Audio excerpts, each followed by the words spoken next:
Marwari media आप देख रहे हैं। आज है 27 अप्रैल 2026 सोमवार का दिन, हिंदू तिथि बैसाख माह की एकादशी। नजर डालेंगे आज की बड़ी खबरों पर। शुरुआत कर देते हैं दुनिया की बड़ी खबर के साथ। बहुत बड़ी खबर, कल अमेरिकी राष्ट्रपति डोनाल्ड ट्रंप पर हमले की कोशिश की गई। अमेरिका की राजधानी वॉशिंगटन डीसी में शनिवार रात एक हाई प्रोफाइल इवेंट के दौरान अचानक गोलियों की गूंज सुनाई दी। ट्रंप इस हमले में बाल बाल बच गए। हमलावर को भी गिरफ्तार कर लिया है। इस हमले के दौरान चर्चा उस सीक्रेट एजेंट की भी हो रही है जिसने उपराष्ट्रपति जेडी वेंस को बिना देरी किए हमले की जद से बाहर निकाला। यह हमला उस समय हुआ जब डोनाल्ड ट्रंप एक होटल में मौजूद थे। वह डिनर में शामिल होने पहुंचे थे। अब देखिए, बड़ा सवाल यह है, वैसे तो अमेरिका बड़े बड़े दावे करता है, लेकिन इस प्रकार की घटनाएं अमेरिका में बार बार हो रही है। ऐसे में दुनिया भर में अमेरिका की छवि को नुकसान पहुंचा है। उधर ईरान और अमेरिका के बीच भी तनाव जारी है। होर्मुज स्ट्रेट बंद रहने से वैश्विक उर्वरक आपूर्ति पर गंभीर असर पड़ सकता है। संयुक्त राष्ट्र ने चेतावनी दी है, यदि होर्मुज की खाड़ी यानी कि समुद्री आपूर्ति बाधित रही तो दुनिया के करोड़ों लोग भूख और अकाल जैसी स्थिति का सामना करना पड़ सकता है। इसके साथ ही रिपोर्ट में कहा गया है, मौजूदा हालात नहीं सुधरे तो लाखों लोग खाद्य असुरक्षा के दायरे में आ सकते हैं। आगे बढ़ेंगे। देश की एक और बहुत बड़ी खबर, पीएम मोदी ने पश्चिमी बंगाल में दूसरे चरण के मतदान से पहले बड़ा ऐलान किया है। उन्होंने कहा है कि अगर राज्य में भाजपा की सरकार बनती है तो किसानों को दी जाने वाली पीएम किसान सम्मान निधि को बढ़ाकर 9,000 रुपए कर दिया जाएगा। आपको बता दूं, अभी देश भर में पीएम किसान सम्मान निधि के तहत सालाना 6,000 रुपए दिए जाते हैं। हर 4 महीने में 2,000 रुपए किसानों के खातों में ट्रांसफर किए जाते हैं। अब पीएम मोदी ने मतदान से पहले बड़ा ऐलान किया है। उन्होंने कहा है कि अगर राज्य में भाजपा की सरकार बनती है तो किसानों को दी जाने वाली पीएम किसान सम्मान निधि को बढ़ाकर 9,000 रुपए किया जाएगा। बहरहाल आगे बढ़ जाते हैं। राजस्थान से बहुत बड़ी खबर, प्रधानमंत्री मोदी ने रविवार को अपने मन की बात प्रोग्राम के 133वें एपिसोड में जैसलमेर के रेगिस्तान में चल रहे गोडाउन को बचाने के प्रयासों की जमकर तारीफ की।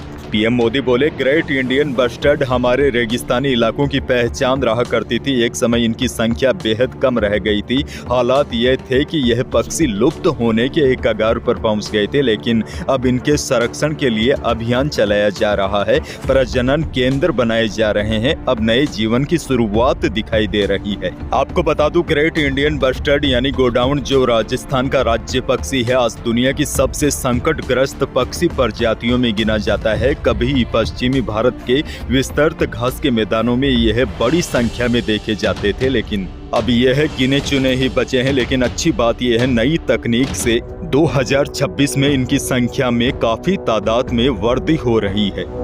एक और बहुत बड़ी खबर, लोकसभा स्पीकर ओम बिरला ने कहा, विवाह समारोह में दिखावे और खर्च पर नियंत्रण होना चाहिए। ओम बिरला ने कहा, विवाह केवल 2 व्यक्तियों का नहीं, 2 परिवारों और संस्कृतियों का मिलन है। वैसे आपको बता दूं, शादी विवाह में आजकल फिजूल खर्ची काफी बढ़ गई है। एक रिपोर्ट के अनुसार, मान लीजिए एक गाँव में किसान है जिसकी साल की आमदनी 2 या 3 लाख रुपए है। अब उसकी बेटी की शादी है। किसान सोचता है लोग क्या कहेंगे। वह 10 से 15 लाख रुपए खर्च कर देता है, उधार लेता है, जैसे महंगी गाड़ी, डीजे, बड़ा पंडाल, दिखावटी दहेज देता है। लेकिन सच्चाई यह है, शादी एक दिन में खत्म हो जाती है और किसान 5 से 10 साल तक पीछे चला जाता है। इसीलिए शादी विवाह में ज्यादा खर्च करना समझदारी नहीं है। आगे बढ़ेंगे। एक और बड़ी और काम की खबर, प्रदेश के गरीबों के लिए अच्छी गुणवत्ता वाले सस्ते मकान बनाए जाएंगे। गरीबों को मकान मिलने में नियमों में कोई भी गली नहीं रहे, इसी को ध्यान में रखते हुए जल्द ही मुख्यमंत्री जन आवास योजना लागू करने की तैयारी है। दरअसल मौजूदा मुख्यमंत्री जन आवास योजना का रिव्यू कर नई योजना का प्रारूप तैयार करने के लिए प्रदेश की भजनलाल सरकार ने नगर नियोजन विभाग के अधिकारियों की एक कमेटी का भी गठन किया था। कमेटी ने योजना का पहले प्रारूप तैयार किया था, जिन पर लोगों से आपत्ति व सुझाव मांगे गए थे। इन आपत्ति व सुझावों को निस्तारित करते हुए नई सीएम जन आवास योजना का नया प्रारूप तैयार किया गया है। एक और बड़ी खबर, राजस्थान समेत भारत के विभिन्न राज्यों में अब पुराने बिजली मीटरों को हटाकर तेजी से स्मार्ट मीटर लगाए जा रहे हैं। अगर आपके घर में भी यह नया मीटर लगने वाला है तो आपको घबराने की आवश्यकता नहीं है, क्योंकि यह तकनीक आपकी बिजली की खपत को आसान और पारदर्शी बनाने के लिए लाई गई है। अच्छा देखिए, ये जो स्मार्ट मीटर होगा यह एक डिजिटल उपकरण है जो इंटरनेट के माध्यम से बिजली विभाग से सीधा जुड़ा रहता है। इससे न सिर्फ गलत बिलिंग का पता चलेगा, बल्कि आप अपने मोबाइल फोन पर पल पल की बिजली खपत की निगरानी भी आसानी से कर सकेंगे। यानी कि आप अपने स्मार्टफोन पर देख सकेंगे कि किस समय या किस उपकरण से ज्यादा बिजली खर्च हो रही है। जब आप अपनी डेली रिपोर्ट देखेंगे तो आप फालतू चल रहे पंखे, लाइटों को बंद कर सकते हैं। वहीं जैसे ही कोई उपकरण ज्यादा बिजली खाएगा तो उसका नोटिफिकेशन भी आपको मोबाइल पर मिल सकेगा। अच्छा, एक और बड़ी खबर देखिए, प्रदेश में पचपदरा रिफाइनरी में आग लगे हुए 5 दिन बीत चुके हैं, लेकिन आग कैसे लगी, आखिरकार इतनी बड़ी चूक कैसे हुई, इसकी जानकारी अभी तक नहीं मिल सकी है। 21 अप्रैल को पीएम मोदी इस रिफाइनरी का उद्घाटन करने वाले थे। कई देशों की नजर इस रिफाइनरी पर थी, इसी वजह से हर एंगल से जांच की जा रही है। बताया जा रहा है आग की वजह से रिफाइनरी को करोड़ों रुपए का नुकसान हुआ है। हादसे की वजह से कई उपकरणों को भारी नुकसान पहुंचा है। ऐसे में दोबारा यूनिट को शुरू करने में थोड़ा समय लग सकता है। जानकार तो यह भी बताते हैं रिफाइनरी को दोबारा शुरू करने के लिए कम से कम 4 से 6 महीनों का समय लग सकता है।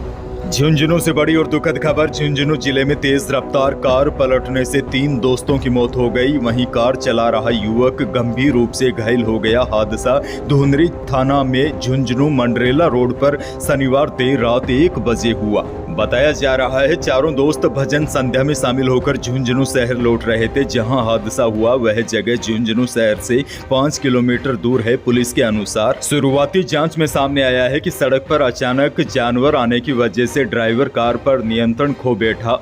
कार की स्पीड ज्यादा होने की वजह से कार कई बार पलट गई। धौलपुर जिले से भी बड़ी और दुखद खबर, धौलपुर जिले में पार्वती नदी में नहाने गए 8 बच्चे डूब गए। पास में भैंस चरा रहे एक 14 साल के लड़के ने 5 बच्चों को तो सुरक्षित बचा लिया, लेकिन 3 की डूबने से मौत हो गई। रविवार को छुट्टी होने के चलते गड़ाईच गांव में 8 बच्चे बच्चियां नदी में नहाने गए थे। इसी दौरान वह गहरे पानी में जाने की वजह से डूब गए।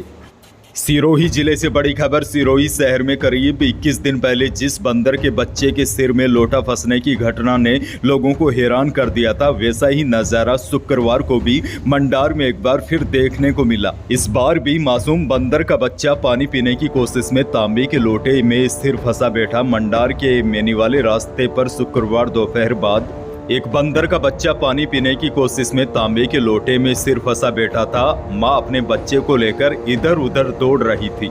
वन विभाग की टीम को सूचना दी, लेकिन अंधेरा होने की वजह से बंदरिया और बच्चा नजरों से ओझल हो गए। आज एक बार फिर बच्चे के सिर से तांबे का लोटा निकालने की कोशिश की जाएगी।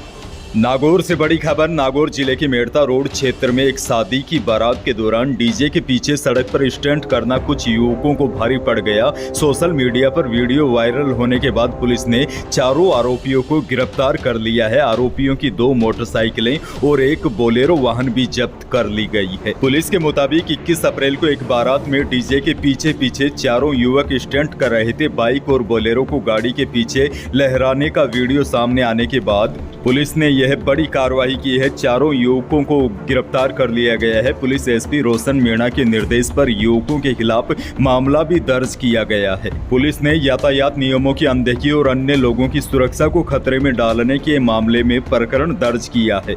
अच्छा देखिए, कल रविवार होने की वजह से सोने, चांदी और अनाज मंडियों के भाव आए नहीं है, लेकिन मौसम को लेकर बहुत बड़ी अपडेट है। तेज गर्मी, उमस और हीटवेव झेल रहे राजस्थान के लोगों को शनिवार को तो थोड़ी राहत मिली थी, लेकिन रविवार को भीषण गर्मी का दौर जारी रहा। हालांकि इसी बीच बड़ी जानकारी ये भी है, मौसम विज्ञान केंद्र जयपुर ने राज्य में अगले 2 दिन पश्चिमी विक्षोभ के असर रहने और कुछ स्थानों पर आंधी, बारिश और ओले गिरने की चेतावनी जारी की है। आज भी भयानक गर्मी का दौर जारी रहेगा, लेकिन दोपहर के बाद पश्चिमी विक्षोभ के प्रभाव से जैसलमेर, जोधपुर, बीकानेर, चूरू, झुंझुनू, सीकर, नागौर, जयपुर, अलवर, दौसा, इसके साथ ही भरतपुर, धौलपुर, करौली, गंगानगर, हनुमानगढ़, यहाँ पर दोपहर के बाद कुछ स्थानों पर हल्की आंधी आंधी या हल्की बारिश की गतिविधियां देखी जा सकती है। मौसम विभाग की माने तो आने वाले 2 दिन मौसम में यूं ही उतार चढ़ाव का दौर जारी रहेगा। अंत में एक और बड़ी जानकारी आपको दे दूं, बीजेपी के राष्ट्रीय अध्यक्ष नितिन नवीन आज 27 अप्रैल को पहली बार राजस्थान के दौरे पर आएंगे। वह पहले टोंक जाएंगे, वहां बीजेपी के नए बने ऑफिस का उद्घाटन करेंगे। इसके बाद नितिन नवीन जयपुर पहुंचकर प्रदेश बीजेपी ऑफिस में पार्टी पदाधिकारियों और कोर कमेटी की भी बड़ी बैठक लेंगे। तो यही थी प्रदेश और देश की आज की बड़ी और महत्वपूर्ण खबरें। वीडियो को लाइक करना बिल्कुल न भूलिए। चैनल पर नए हैं तो सब्सक्राइब जरूर कीजिए ताकि आप अपडेट रहे बड़ी और काम की खबरों से। धन्यवाद।